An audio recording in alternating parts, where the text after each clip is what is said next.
Hey, this is Passy from Passy's World of ICT, the guy with the white hat.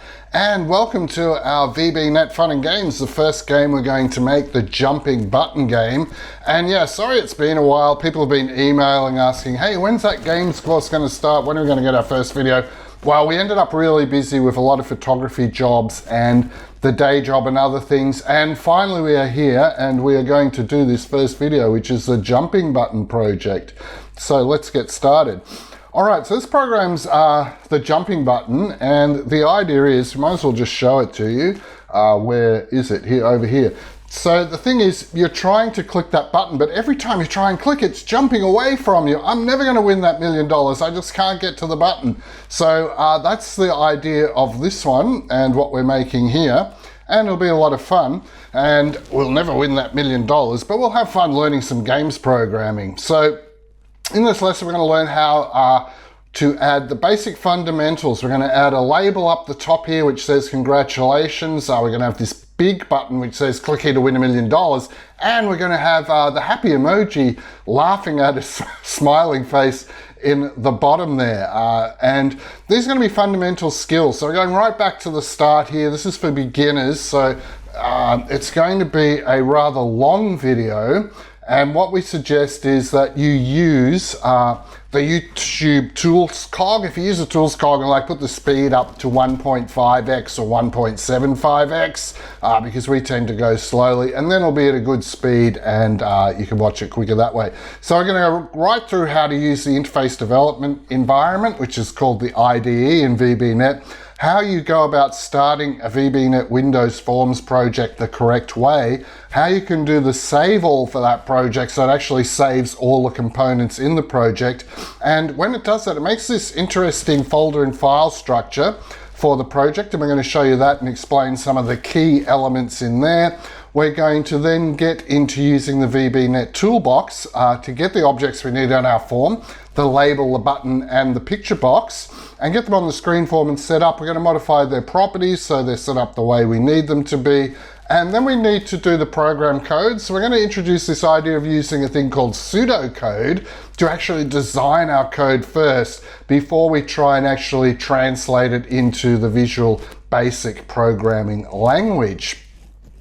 So we'll create that Visual Basic programming language code for the application, we'll run it, and when we run it and test it, it creates a standalone exe application file, and we'll show you that and explain about how that works. So this will be a long video. Make sure you've got it at 1.5x on the player. And finally, when you've saved and closed a project and then you want to go back to it later on, we'll show you how you use the .sln shortcut solution file in VBNet to do that. So if you don't have Visual Studio yet, you need to make sure you download the Visual Studio Community Edition, because that's the free one, which teachers and students can use for educational purposes. So the other ones, the professional ones for making apps you're going to sell, are very expensive. So you've got to make sure you get this Community Edition. So if you haven't installed it, we've got a lesson on this that we did as part of our application programming course in Visual Basic for software development. And if you go to the Passy World of ICT.com website, click on the programming button up the top, and Programming 01 is a lesson that's going to give you the video and all the instructions on how to download and install that Community Edition. Now make sure when you do install it, as well as installing Visual Basic, you install the .NET framework. A lot of our students have just gone to that site and they've just installed Visual Basic and without the .NET framework, and then nothing works. So you've got to have that .NET framework as well. Anyway, it's all detailed in the video instructions. It shows you exactly what to select on the installation so you get all of those things. All right, so when you start a brand new project, we're doing Windows Forms project for our jumping button. The easiest way is to just go File up the top left-hand corner of Visual Studio and just go New Project. Okay, when you click on the new project, it's going to open up a panel here, and out of all the things down the side in the top left-hand corner, you need to make sure you click the arrow to open up Visual Basic, and we're doing a Windows Desktop type app, so you need to click Windows Desktop. Then you'll have all of these options available here, and we want the second one, a Windows Forms app .NET Framework is the project that we're doing, okay? So you set all that up, and then down the bottom here, you need to just have a name for your project. So we're calling it Jumping Button. And then you don't need to type in anything else, and you just click the OK button. And that will start up Visual Studio with a brand new project to work on. All right, now this is a bit strange, but the best thing to do as soon as you've opened a brand new project is to do a save all straight away to save it. Okay, now this can be very important, because if you don't do this, you can save things into this location that VB.NET picks somewhere on your drive where your Windows, operating system is, and it's down in all these folders, and it's really hard to find your project later on, especially if you're at a school on a networked system. Now students do this often. They just save it, and then it goes off somewhere in the network where we can't find it, because they have not done the save all and made sure it goes to their own folder. So you need to click File, Save All. Also up the top of the screen, there are two icons. There's the double discs icon for Save All, so you can also do it by clicking on that one, but you must not click the single disc one, okay? And likewise in the File, Save All on the left-hand side here, don't click the Save Form, because that will just save the item you're working on. It doesn't save the whole project, and at the start doesn't generate all the folder structure that we need for the project, which we'll be looking at shortly. There is also a keyboard shortcut for people like them. If you hold down Control plus the Shift button plus S, it should do a Save All. All right, so that's very important that you do Save All, and I just do that all the time. Like every 10 minutes I'm working on something, I'll just do File, Save All, or click those double discs buttons up here, okay, to save what you're working on. All right, now, when you click that Save All, it's going to open up another panel, and here you don't just go straight to Save and click there on this panel up the top right hand corner, okay? You need to click on the Browse. The Browse is how you map it to your own folders, where you'll be able to find it easily later on, and it won't be hidden away in some random place which VBNet shows. So you need to click on that Browse. That's the first step, and then you can just navigate through your folders just like you were saving a Word document or a PowerPoint document. So you can even make a new folder to save it in. When you've clicked onto the actual folder you want to use, then you click Select Folder, okay? So you click Select Folder to select that folder where it's going to get saved into, then you click this Save button over here as step 2. Okay, so it's very important you don't go, oh yeah, there's my thing, save. You need to browse and make sure you've put it somewhere where you'll be able to find it later on, and then you click the Save button. So that's very important as well. Now, why do we do all of this? Why do we have to go to all this trouble? So when you're working on a Word or a PowerPoint, you just do File, Save, or hit the disk button to save it, because there's only one file that's saved. But when you're doing a VBNet project, there's actually a whole folder structure of many files that are saved, and that's important to get that right. So after we've done our Save All, we'll have a main folder here for the what we chose our project's name to be. And if you double click on that, okay, there's going to be two things that open up. There'll be the jumpingbutton.sln file, and there'll be another folder.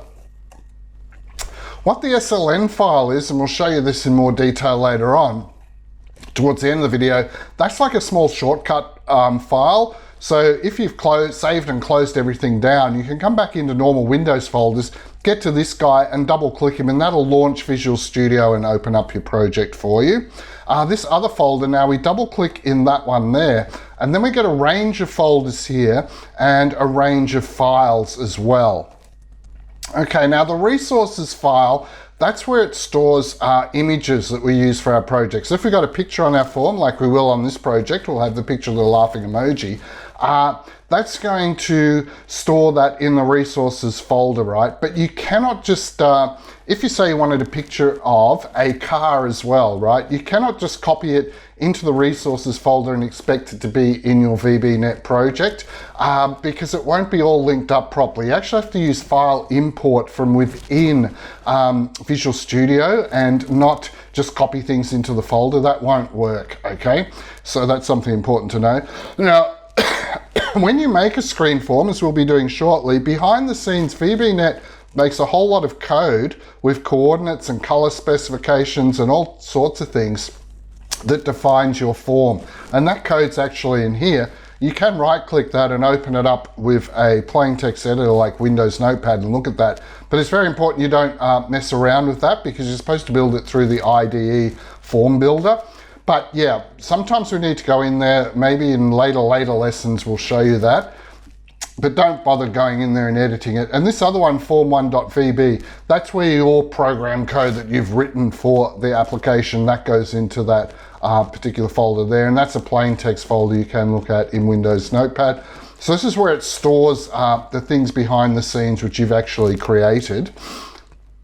Then this bin folder up the top, this is an important folder. If you double click on your bin folder, binary is what it stands for. It goes down into debug and release, and then double click the debug. And what's in here is the binary components, the computer language low-level components which VBNet has generated when you've ran your finished program. And you'll get this .exe file, which is a standalone file you can run on its own, which is what we actually ran to show you the project just a short while ago, okay? And we're going to talk about this in more detail again towards the end of the video, all right? But just be aware that you can't just do file save like a Word or PowerPoint, because there is not one file. As you can see on this slide, there's a massive kind of folder and file structure which builds your project. So again, if you're copying your project too, if you want to copy it on a USB stick and take it and work on another computer with it, you cannot just copy like the form1.vb file. You need to make sure you go back up to that very top level file for the whole project and save that this folder here, which will have all the things inside it. That's another common mistake our students make. They'll just kind of copy part of their project from down inside the files onto a USB stick, and then they've lost the rest and nothing works. You've got to save the big main folder that's got your whole project in it. All right, so it's a lot more complicated than a Word document or a PowerPoint. Be aware of that. Don't be frightened by it. Just be very careful when you're dealing with it. So let's actually get into this project we're doing today, which is setting up the form for our little jumping button program. So when you start a new project and you've done your file save all, it will have a blank form here, which is a screen form, a standard kind of Windows screen form. And excuse me, if you click anywhere on the form here, so just click anywhere within that gray area, and you should see these little white sort of resize symbols here. That tells you that the form is selected. Now once it's selected, you can go to the properties panel, and there's a whole lot of properties you can set for this form. Now we just want to set its background color. Rather than have this boring gray blue, we're going to go to back color, and there's an arrow you click here, and that'll give you a drop down list. Now with the colors, the system colors are really boring, so make sure you click onto the web tab. Then you've got a really large variety of colors you can scroll through, and we've just decided to choose royal blue. And when you click on that and then click back on your form, it will change to a nice royal blue sort of color like shown in that color palette. Okay, so that's the first thing. We're just clicking on the form to make sure it's selected, which we can see by the resize white button show up here. Then we're going to the back color property. We're using the down arrow and picking royal blue as a web color for our form. Alrighty, so now we're going to drag out the button is the first thing we're going to do. We're going to set its font size, the text on it, to 26 point size, and drag it to expand if we can. So in the side of your project, you'll see this thing called Toolbox, and you need to make sure it's on all Windows forms, and then scroll down through there, and there's one called the button. And what you do is you just click on it and drag it out onto your form, and it'll drag out a tiny little button first up. We've just made it the finished version here to show you. Now the first thing we're doing is we're going to font, the font property of this button, and here we need to click this little ... This is called the expression builder or just the builder, and that gives you further options. So we click in the font property, then we click the triple dots button, the expression builder, and that'll open up this panel. And this is just like in Microsoft Word. You can pick the font, so just plain sans serif regular and size 26, okay? So we're setting that up, and then we just say okay, and that will close down. And to get the actual writing in there, click here to win $1 million. You have to go down to the text property. In the text property, you type that in, click here to win $1 million. And then we want to align that. See how it's set up so it's right in the middle of the button, it's centered. So you set your text align to middle center there. And again, there's just an arrow here of a drop down list where you set that. So that gets our button all set up, and that is now on our form. The last thing is we need to name this button. So naming standards we're not going to go through at the moment, but buttons are called BTN for their abbreviation. So this needs to start with little BTN because it's a button. And then we're going to call it click here. Okay, now we're using this spacing where you don't have any spaces. This is called camel case, okay, which is another standard we talk about in our application programming course for software development. But just realize we need to call it BTN, and then we just say click here as its name. And that is the name we're using. And that's important because we're going to reference that name in the program code later on. So that's our button named, it's got its properties, and it's got its writing on it aligned in the center, and that is all finished. So the next thing we're going to do is the label. So in your toolbox, drag out a label. Now, if this toolbox isn't showing up or it disappears, because you can hit X here and make it disappear, you can also unpin it so it slides in and isn't showing. I think it shows a little toolbox thing here, and then you can pull it out again. But we find it's best to use a drawing pin and just pin it to the side so it's there all the time. It doesn't like take up a lot of space or anything anyway. So you take that label and you drag it out onto your form. And then we're going to set the size property. So again, by clicking on the triple dots, this time we've just made it a lot bigger, 36 point. And the fore color, now this is kind of a bit misleading. It's called fore color instead of font color. The fore color is going to be the color of the writing, the color of the font. Now, because the fore color, because it goes on the front of the background, for some reason it's called fore, like foreground, what's up the front versus what's up the back. But you just need to remember it's not called font color, it's called fore color, and that's something you'll have to get used to. But anyway, we just clicked the down arrow and that got on our web and found a nice gold color. And for the actual text that's going to go in that label, we just put congratulations with an exclamation mark in uppercase letters. Now make sure you type this in the text. Up the very top of the properties, there'll be the name for the button, the name for the label, sorry, which we're just leaving as the Visual Basic standard, what it picked, which is called label 1. See up in properties here, it's got label 1. So we're just leaving it with that name of label 1. So don't go changing the name. Don't get mixed up and put this in the name, which a lot of people do. That's got to go down in the text property. That's the text which is going to go inside the label.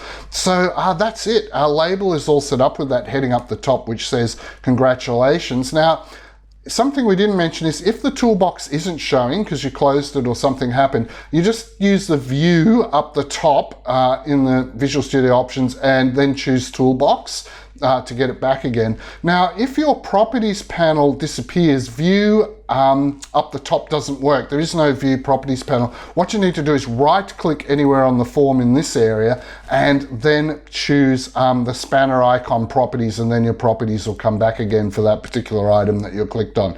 The other thing is that when you're on that label tool, okay, you've done this label, but what happens is if you keep moving around your form, it keeps dumping labels on there for you.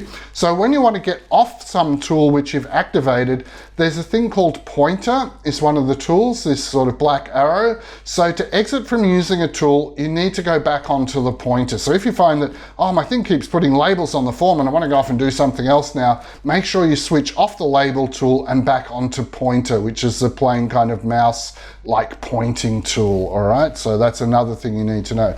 So look, we're cramming you with a lot of information here, because we're assuming you might be a complete beginner to the Visual Studio interface and to using Visual Basic within it.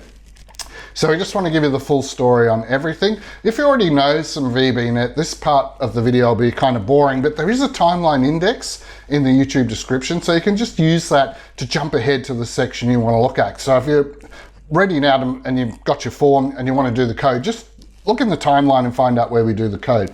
All right, the last thing we're doing is a picture box. That's the third thing we're learning today. So on that tool, you go down to picture box and you get one of those on your form. And then with these resizes, we want to resize it just to be a little square like this, because this is where the laughing emoji is going to go. So you'll need to get that laughing face. That's available in the downloads for this lesson. So if you go to the YouTube description, you're able to click on that to look at getting the downloads. Now, we made that button ourselves in Adobe Animate and Photoshop. And in our Animate series, we are hoping to get a lesson up on how to make emojis. It's just that we haven't had time, but that is on the drawing board, and we're hoping to get to that sometime. But yeah, you can get our little laughing face emoji in the downloads. Now, you do have to pay a very, very small amount for that.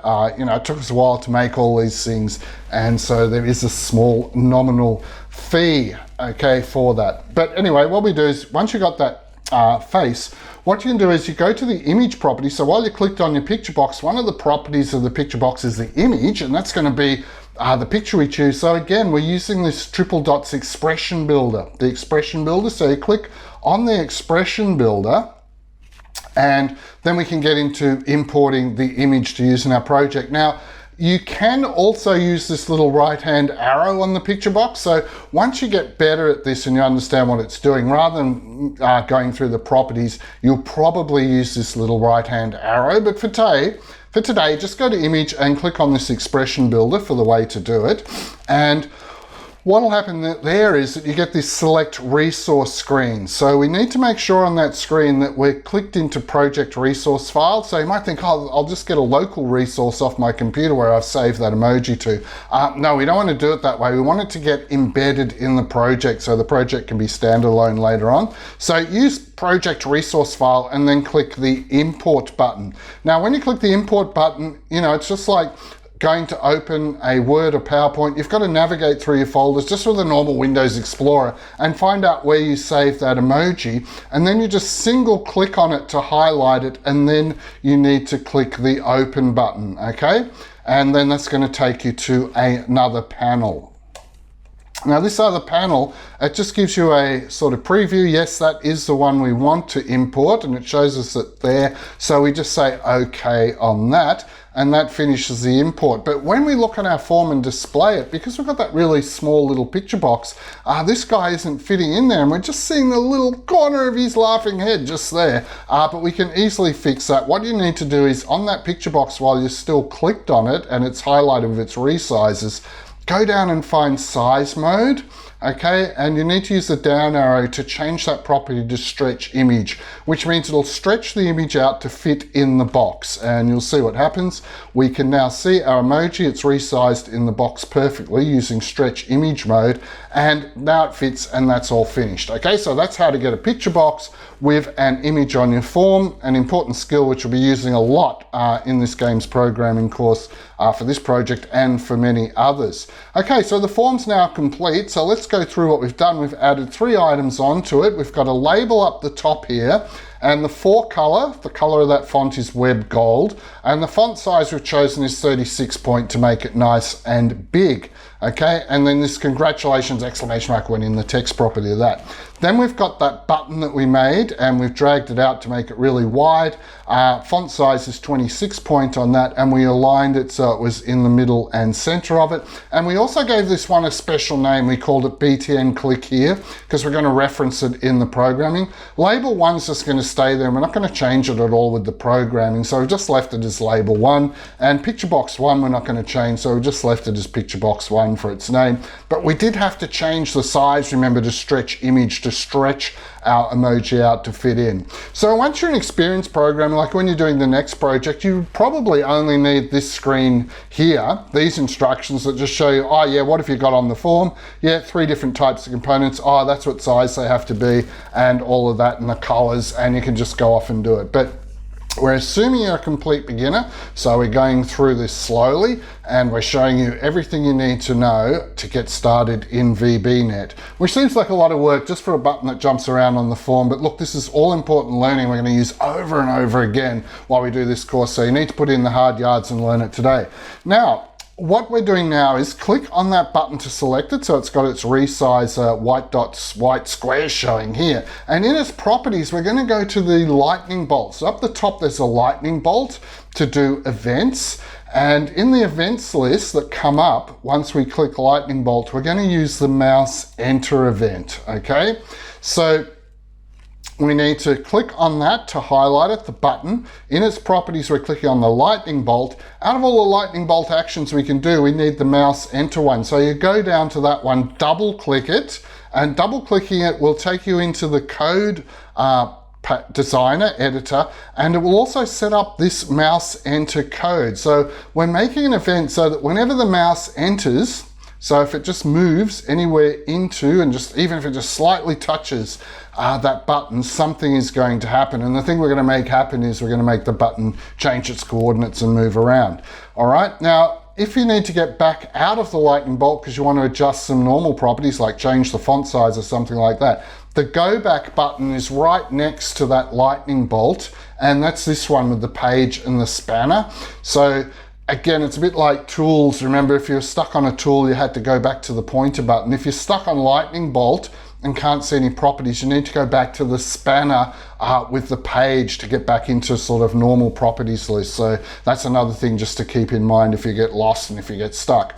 All right, now there's two tabs now on our form. See how it's got form1.vb? This is actually where the program code is, and this is our program coding editor where we can type code in.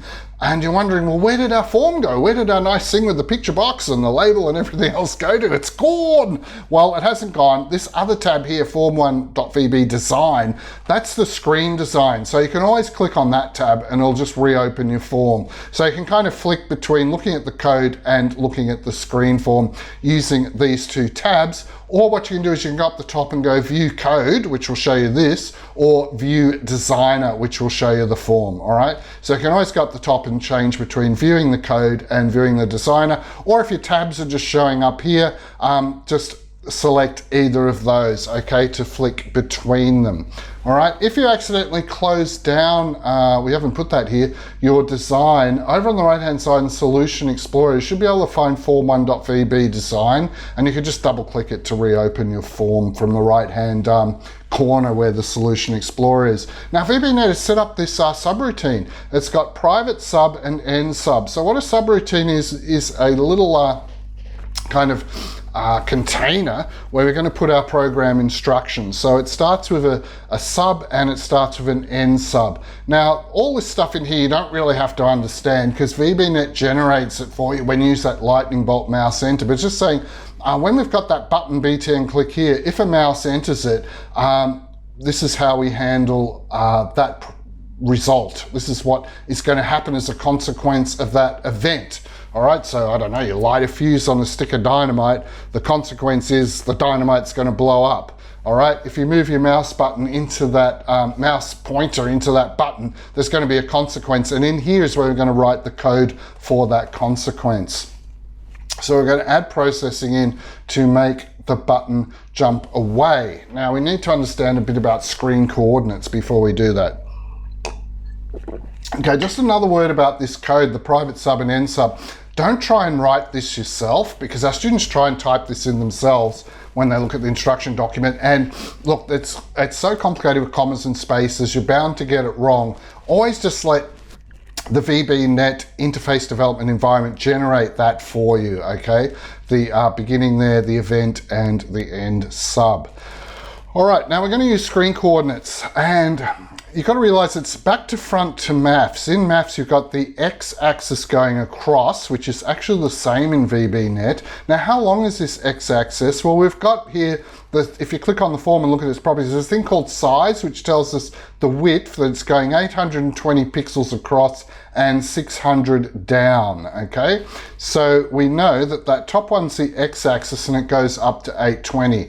Now, the 0 for the y, the going up and down, doesn't start down the bottom left-hand corner like mathematics. It actually starts up the top left-hand corner, which is what happens in a lot of programming languages. Though if you're using Adobe Animate, for example, that uses the same sort of scale. X across the top from left to right, which makes sense, but the Y's going the opposite way.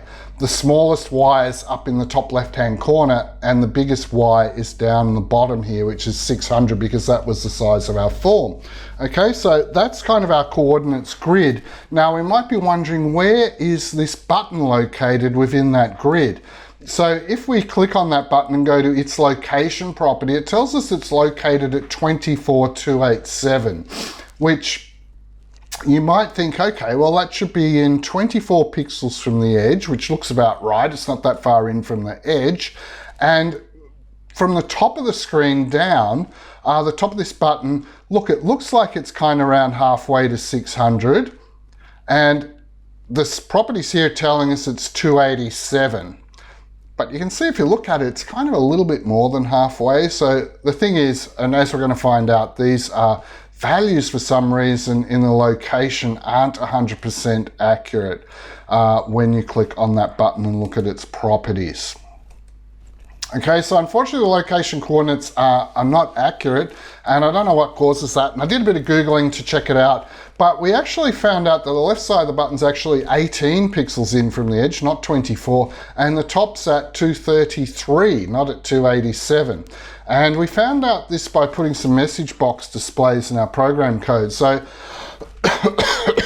excuse me, we were thinking because the button was located at 24287, maybe we could use this VB point property, and we could say, okay, if it's at the point 24 and 287, but where is that point? Is that on the top of the button, or is it on the left-hand corner, or is it in the middle of the button? We don't really know. But we don't reference with the point. What we use is the left and the top. So the left position is how far that button is from the left-hand side, and the top is how far it's down from the top.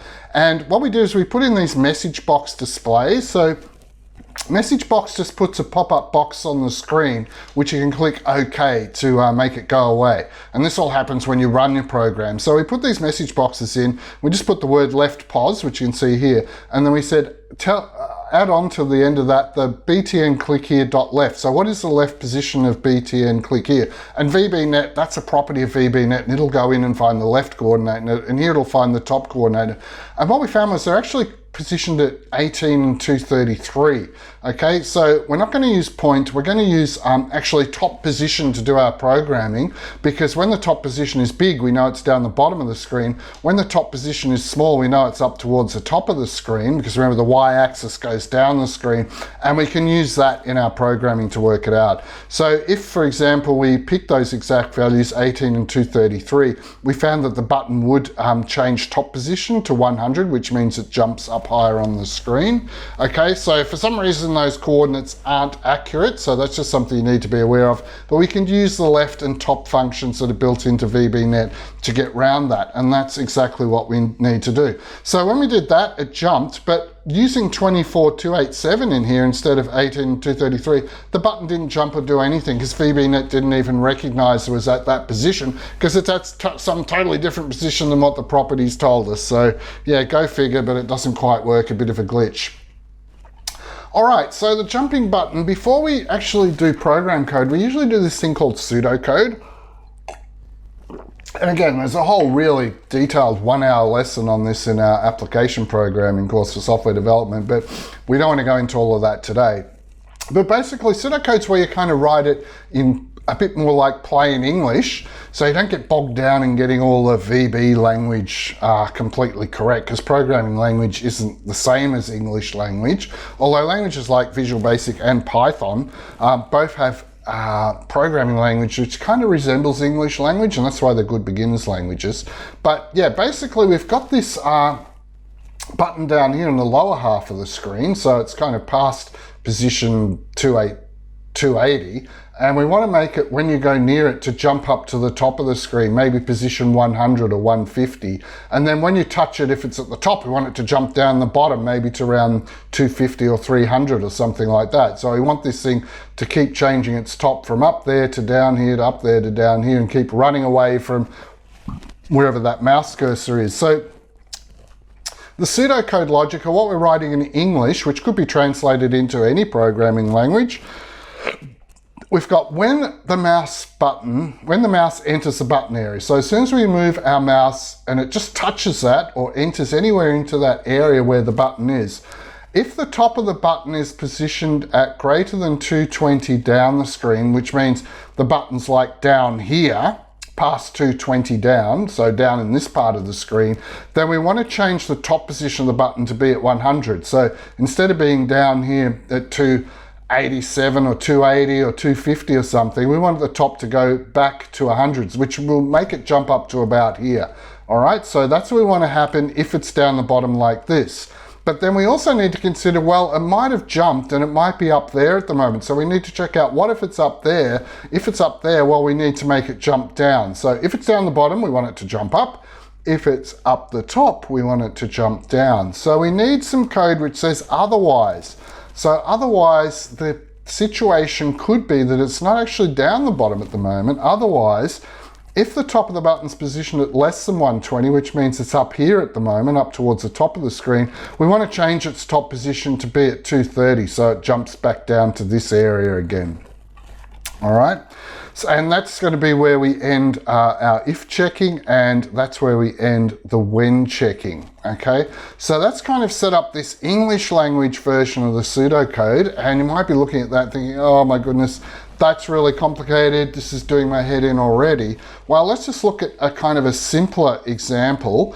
Now, because those coordinates are unreliable too, notice that we're specifying greater than and less than rather than trying to pinpoint exact locations. Okay, so that's something we're doing in our pseudocode. But look, the pseudocode, this if otherwise end if, or if else end if it's often called, this is very common logic for programs. Now think about this getting dressed into clothes example. So when we're choosing our clothing to put on before we go outside, if it's cold outside, then we're going to put a jacket on so we don't get cold. Otherwise, so there could be another situation we need to check for as well. If it's hot outside, well then we'll put just a t-shirt on, all right? And that's where we end choosing our clothing. Okay, so if it's cold outside, we're going to put the jacket on and rug up, and a beanie as well to keep warm. But if it's hot outside, we're going to wear a t-shirt, and in summertime there's snakes in Australia too. That wasn't a venomous snake, by the way, that was just a carpet snake at a wildlife reserve. So don't be alarmed there, I'm not about to get bitten by a snake and die, I'm not that silly. Right, okay. So we need to translate that into VB netcode. Now, this is how it looks in VB netcode, and let's go through and explain what's happening here. Notice we put in these single quote mark items here, which come out in green when you type them into Visual Basic Editor, and these are notes about what our program's doing. So you should always put these notes in, which is called internal documentation. So another programmer can look at your program and easily figure out that's what it's supposed to be doing in plain English. Let's have a look at the actual code and see if that makes sense. So then we've got the code down in here, which is pretty much the if, else, otherwise. So basically we're saying if it's down the bottom, if it's got a big y coordinate, because remember y, it goes the opposite to maths, the y's get bigger as you head down here towards the bottom of the screen, the y's are smaller up the top of the screen. Then we're going to flick it back up the top, and if it's up the top, we're going to flick it down, back down the bottom. So a VBNet program always starts with this public class form1, the name of your form. So you don't type this in, VBNet does it for you. Now, if you accidentally delete this out, your program will not work at all, and it'll tell you all the lines are wrong in it. So that's very important. You've got that public class form1 up the top, and down the bottom we have end class. So these are kind of like the front and back covers of a book. That's the front cover saying what the book's about. This is about the code for form1, and that's the end of the book down here. That's where all the stuff we're going to do on form1 finishes, with the end class, okay? Now, the private sub and the end sub, remember, we use the lightning bolt, and VBNet made these for us. Okay, so that was generated by the VBNet IDE, the Interface Development Application Environment. That's how we're usually going to do it. Don't try and write this code yourself. Do not try and write that code yourself. Students are always doing that, and they are always having problems. So don't try and do that yourself. This is the actual code which we did write, and we did a good professional job here and put some single quote mark. You don't have to put the double dashes. I just do that to make it a little bit neater, but you put a single quote mark in, then anything you write is ignored by the program compiler. But that's where we write in plain, simple English what this program's trying to achieve. And this is a code. Now notice when you have an if, so if it's this, we're going to do that. Like if it's cold outside, we're going to do something. Otherwise, if it's the other thing outside, like if it was hot outside, we're going to do something else. So every if has to have a matching end if. And notice the indentation too, that the class is right at the start of the column. The subroutines move in, and that moves in, let's see, 1, 2, 3, 4 spaces, then you have your thing. So that's a usual thing, indenting 4 spaces. These move in as well. So these guys all line up. And these guys move in 4 more spaces and they all line up. So you're supposed to use this indentation, which makes the code a lot easier to read. So this is the code we've typed in. And just remember that there must always be an equal number of matching ifs and end ifs. So every if has to have a matching end if. And if you leave one of these end ifs out, it'll give you this squiggly red arrow, red line underneath your code and tell you something's wrong and you will not be able to run your project. So that has to be typed in very carefully. So make sure that's exactly like it looks on the screen, and then that should all be good. Okay, we're now ready to test our program. So up the top where we're doing that form1.vb coding, there's a button called Start with a green arrowhead on the side of it. And that's the one which you double click to actually make your program run. And if it runs successfully, it should start up and show the form there with the button and the label and the picture box. And when you move your mouse towards it, it jumps up the top of the form. Now that reminds me, I should have put mouse heads on there to show what was going on. And then if you try and move your mouse into this top one, it's going to jump down the bottom, and it just keeps doing that over and over. As you saw at the beginning of the video, it's impossible excuse me, for us to click that button. So that's it, the annoying jumping button. That's our first game. It's just an annoying game. Now after we've run it with that green arrow successfully, the actual executable file is in the bin debug folder. So if you use normal Windows folders, go to where your project is and double click that big project folder. Remember, it has the solution file, but then it has this other folder. So you double click on that folder, and then that'll take us further along here. Then as these folders and these files, we need to click on the top one. So we're just clicking the top folder all along the path actually. So we double click bin, and again we're double clicking the top one again. This one's called debug. So bin's binary, they're all of the sort of crunched up computer language programs that VBNet makes. And if you double click this exe file here, this can run your app without Visual Studio even running. So you can actually copy this exe file, right, onto a USB stick, and you can take it round to your friend's house to their Windows computer or device, which doesn't have Visual Studio installed on it, and you can run your little app just from that executable file, okay? So that's a standalone exe as it's called, and you don't need Visual Studio installed on the device to run that. Okay, so that's pretty much it, I think. Now, if we close that project, if we did a save all and close that project down, close Visual Studio down, and let's say it's our next computer science class, and we want to go back to that project, the easiest way to do it is to just not bother starting up Visual Studio yet. Just go into that project file where you saved it to, double click that, and see this SLN file. That's like a shortcut which will start up Visual Studio and open up your project as well. So this is only a small size file, like a shortcut. So if you double click that solution file, what will happen is that Visual Studio will open up with your project. Now oftentimes if you've closed your form isn't showing up here in the middle of the screen. You'll think, oh, put your hand up, tell the teacher, my project's broken, I've lost my form, it's not there, it's all a disaster. You told me to do save all, but it didn't work. Well, what it is that the form's actually there, but it's down in here. So you need to actually just double click Form1VB. If you double click that, what'll happen is then your form will open up and you'll have your Solution Explorer and your properties for the form. It'll all be there, okay? And because nothing's open, the toolbox is empty as well. So just remember, if you're not clicked on something which can have tools put onto it, like especially when you're down doing your program code, there's nothing in the toolbox. It's only when you've got a form open in Design View that you're gonna have tools to put items and components onto the form. All right, and remember to swap between seeing the form and your actual code you wrote, you just use that View Code, View Designer, View Code, View Designer, or click on the tabs, okay? And that's how you get between your program code on one screen and the form design on the other, because they're the two main parts of your VBNet project. So, it's been a long video. You probably want to take a break here. And you can. And just use the timeline index in the video to come back again. But challenge task 1 is something for you, just to check that you've kind of been following along with what we're doing and understanding the concepts we've introduced here. So what we're going to do is that at the moment the button moves round, but the little emoji face kind of stays down the bottom all the time in its picture box, so we put down the bottom.